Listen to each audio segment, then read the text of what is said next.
Kamara titingin ng anumang impeachment complaint laban kay Pangulong Ferdinand Marcos Jr.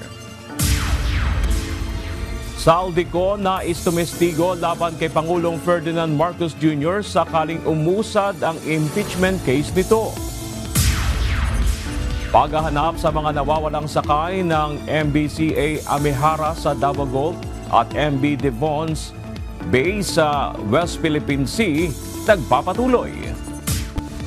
Tungkulin ng Kamara na aksyonan ang anumang impeachment complaint laban sa isang impeachable official na formal na inihain sa tanggapan ng House Secretary General at transmitted sa Office of the Speaker.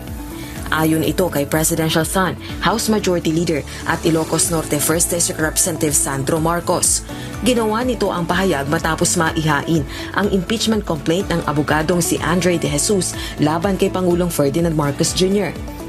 Dalawa pang reklamong impeachment ang tinangkang ihain noong Huwebes, January 22 ng magkaibang grupo pero hindi ito tinanggap ng opisina ni House Secretary General Attorney Sheloy Garafil dahil wala ito sa Pilipinas para sa isang official engagement.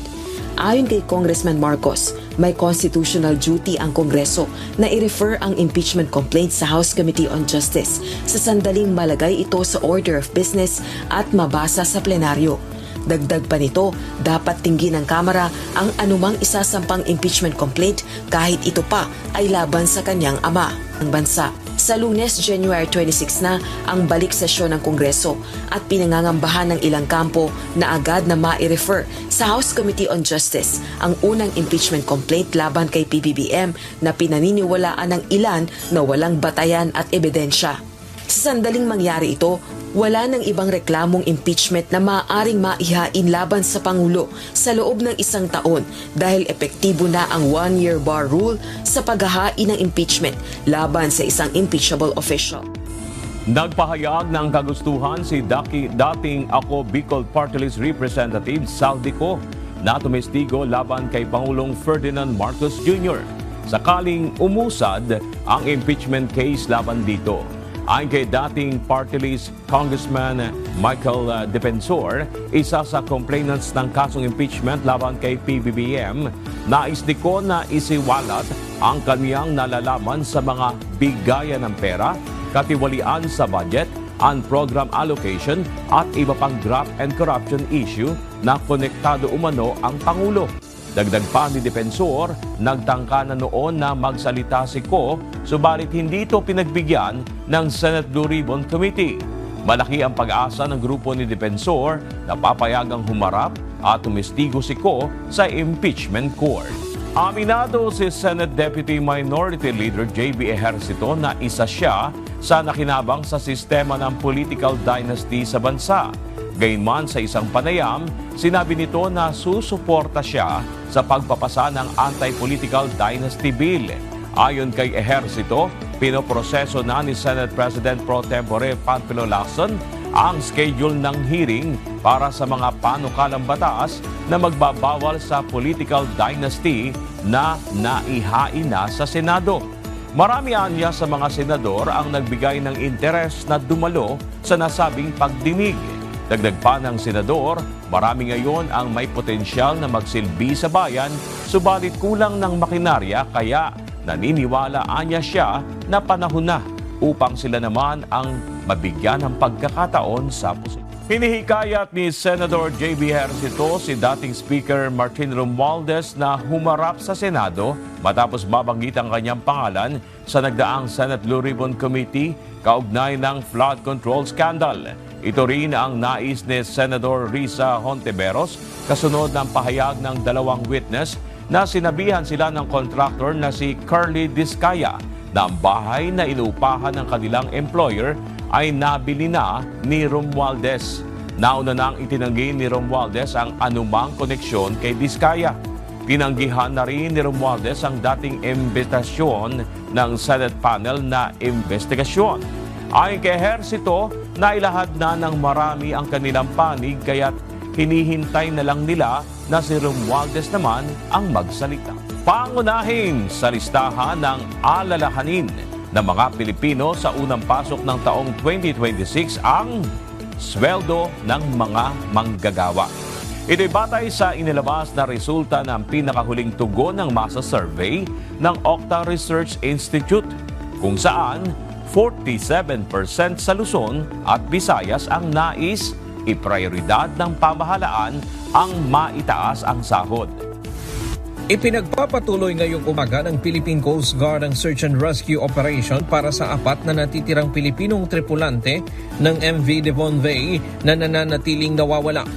Ito ay matapos tumaob ang barko kahapon sa karagatang sakop ng Scarborough Shoal o Bajo de Masinloc.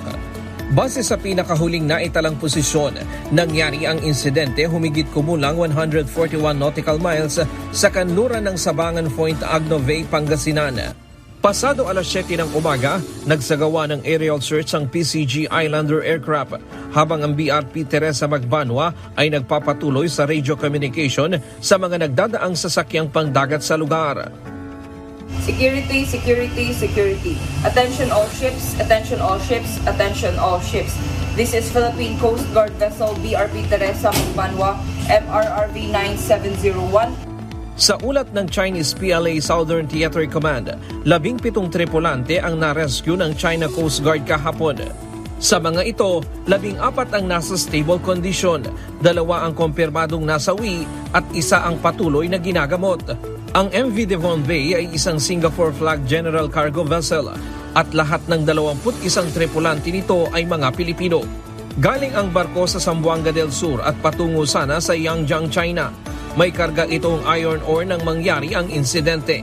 Samantala, patuloy rin ang pinaigting na search and rescue operation ng Philippine Navy, Philippine Coast Guard at iba pang ahensya ng pamahalaan para sa mga sakay ng recreational boat na MBCA Amehara na nawawala simula pa noong January 19. Sakay nito ang 12 pasahero at 4 na crew.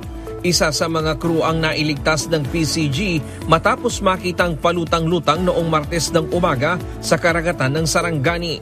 Umalis ang recreational boat mula Davao City at inaasahang dadaong sa Governor Generoso Davao Oriental. Subalit hindi na ito nakarating sa inaasahang destinasyon. Talisay City at Minglanilla tumanggi sa basura ng Cebu City. Epekto sa kapaligiran at kalusugan dahilan ng pagtanggi. Mga kasangbahay sa National Capital Region magkakaroon ng dagdag na 800 pesos sa buwan ng sahod simula February 7. At Estados Unidos nagsagawa ng lethal kinetic strike sa isang barko ng umano'y terorista sa Eastern Pacific. Matawag ni GovPam for a consultative meeting regarding the situation, especially with what happened in Binalyo. Then, ngayon lang mismo ang mga concerns. They were looking at options lang. Then, after consultation, we also set our concerns.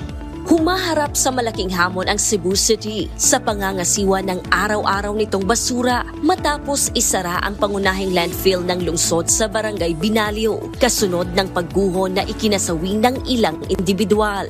Ngunit sa paghahanap ng alternatibong tapunan ng basura, tumanggi ang mga lokal na pamahalaan ng Talisay City at Minglanilla na tumanggap ng basura mula sa malaking lungsod.